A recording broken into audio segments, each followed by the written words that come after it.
బోయవాని వేటుకి గాయపడిన కోయిల, బోయవాని వేటుకి గాయపడిన కోయిల, గుండె కోత కోసిన చేసినావు ఊయల.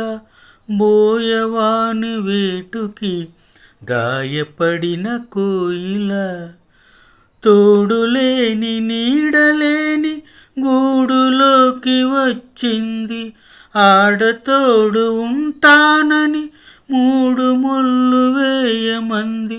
రాయి కన్న రాయి చేత రాగాలు పలికింది, రాక్షసుణ్ణి మనిషి చేసి తన దైవం అన్నది. ఏనాటిదో ఈ బంధం, బోయవాని వేటుకి గాయపడిన కోయిల, బోయవాని వేటుకి గాయపడిన కోయిల.